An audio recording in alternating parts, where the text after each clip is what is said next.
شما کدوم رو انتخاب میکنید؟ نوشتار خشک یا نوشتار خیس؟ به طور کلی خیس نویسی نوشتار یا همون ودنس به 3 عامل بستگی داره: خودنویس، جوهر و کاغذ. برای خودنویس میتونیم به میزان فشار نوشتار کاربر، سیستم جوهر رسانی، فید، سرقلم، ضخامت نوشتار اشاره کنیم.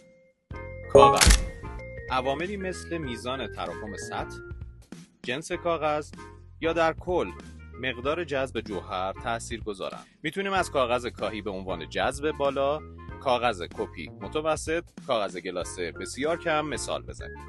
جوهر خودنویس به نوع رنگ، مواد تشکیل دهنده، غلظت، ویسکوزیته و عوامل دیگه‌ای که توی این ویدیو نمی‌گنجه بستگی داره. تفاوت کاربردی خیس نویسی یا خشک نویسی: اگه عاشق این هستید که قلم روی کاغذتون سر بخوره، ویژگی‌های جوهر رو بیشتر ببینید و برای شما اهمیت نداره که جوهر دیرتر خشک بشه، نوشتار خیس رو بهتون پیشنهاد میدیم.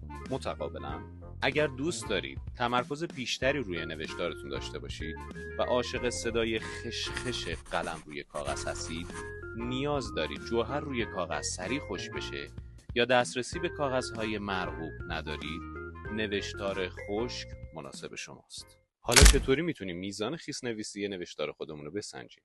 با خودنویس و جوهرمون روی کاغذ مد نظرمون یک مربع کوچیک در ابعاد نیم سانت در نیم سانت رسم میکنیم و بلافاصله انگشتمون رو روش میکشیم. اگر بیشتر از 2 برابر مربع جوهر پخش شد، خیس نویس، و اگر کمتر، خشک نویس. قطعاً خشک یا خیس نویسی نوشتار هیچ برتری نسبت به هم نداره. حالا